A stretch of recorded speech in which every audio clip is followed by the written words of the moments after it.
একটি সুন্দর সকাল উপভোগ করার জন্য আমার কাছে মনে হয় পারফেক্ট এক কাপ কফি অথবা চা। হে এভরিওয়ান, আসসালামু আলাইকুম, welcome back to my new another cooking video. আমি আজকে আপনাদের সাথে শেয়ার করব একদম পারফেক্ট রেস্টুরেন্ট স্টাইলে এক কাপ কফি। কফি আমরা অনেকেই পছন্দ করি, কিন্তু কজন পারবি পারফেক্টলি বানাতে। আজকে আপনাদের সাথে সহজ ওয়েতে এক কাপ কফি বানিয়ে দেখাবো। এভাবে ট্রাই করলে আপনিও আমার মতো কফি বানাতে পারবেন। আজকে সকাল সকাল রেস্টুরেন্টের স্বাদের এই কফিটা খেতে ইচ্ছে করছিল, কিন্তু বাইরে যেতে একদমই ইচ্ছে করছিল না।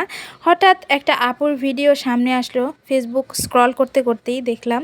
তো আমার কাছে মনে হয়েছে যে এইভাবে ট্রাই করলে অনেক বেশি ভালো হবে। তাই প্রথমত এখানে আমি একটা বাটি নিয়ে নিয়েছি, আর নিয়ে নিচ্ছি 1 চা চামচের মতো কফি। আমি যেহেতু 1 কাপ বানাবো সেই হিসেবে, আর আমি যেহেতু চিনিটা একটু বেশি খাই, তো চিনি দিয়ে দিয়েছি 2 চামচ, 2.5 চামচের মতো। তারপর এখানে দিয়ে দিয়েছি গরম পানি। আপনারা অবশ্যই এখানে গরম পানিটা ব্যবহার করবেন, না হলে কিন্তু এটা হবে না। তারপর এরকম একটা ছাঁকনির সাহায্যে জাস্ট কিছুক্ষণ এইভাবে ঝাঁকিয়ে নিব। ঝাঁকিয়ে নিতে নিতে এক পর্যায়ে দেখবেন খুব বেশি সময় লাগবে না। আপনারা ভাবছেন হয়তো অনেকক্ষণ সময় লাগবে বা কিছু, 2 থেকে 3 মিনিটের মধ্যে এরকম হয়ে যাচ্ছে। তো আমি হাত দিয়ে চামিচ দিয়ে অনেক সময় করতাম, তো অনেক সময় লাগতো। এটা দেখলাম যে একদমই অল্প সময়ে হয়ে গেছে। তারপর আমি আরেকটা এইভাবে কখনো বানাইনি, আমি হাঁড়িতে একটু চিনি দিয়ে ক্যারামেল করে নিচ্ছি। ক্যারামেল করে নেওয়ার পর এই পর্যায়ে আমি যখন মনে হবে যে ক্যারামেলটা হয়ে গেছে, তো এই পর্যায়ে আমি পানিটা ব্যবহার করছি। যেহেতু আমি এখানে গুঁড়ো দুধটা ব্যবহার করব, আর গুঁড়ো দুধের টেস্টটা আমার অনেক বেশি ভালো লাগে, যার কারণে পানি দিয়ে দিচ্ছি। আর আপনারা চাইলে এই পর্যায়ে দুধ দিতে পারেন। আমি যেই কাপে কফি খাবো সেই কাপে 1 কাপ পরিমাণ পানি দিয়ে দিয়েছি। তারপরে এখানে পরিমাণ মতো দুধ দিয়ে দিয়েছি। আপনারা চাইলে একটু কম বা বেশি দিতে পারেন, কোনো প্রবলেম নেই। আমি যেহেতু একটু বেশি খাই, তো বেশি দিয়ে দিয়েছি।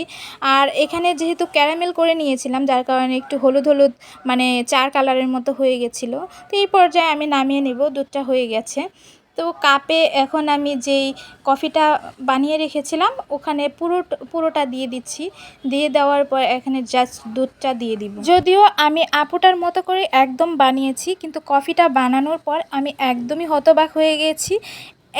এইভাবেও পারফেক্টলি কফি বানানো যায় আমার জানা ছিল না। আপনারা এটা লুকিং দেখেই বুঝতে পারছেন যে কেমন হয়েছে খেতে। তারপরেও আমার কাছে মনে হয় পারফেক্ট 1 কাপ কফি বা চা বানাতে পারফেক্ট একজন গৃহিণীর হাত অনেক বেশি প্রয়োজন।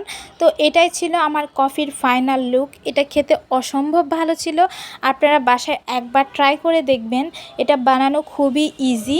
সকাল সকাল মনটা একদমই ভালো হয়ে গেছে। আর আপুটাকে অনেক বেশি ধন্যবাদ এই ভিডিওটা শেয়ার করার জন্য, আর আমাকে এত বেশি উপকৃত করার জন্য।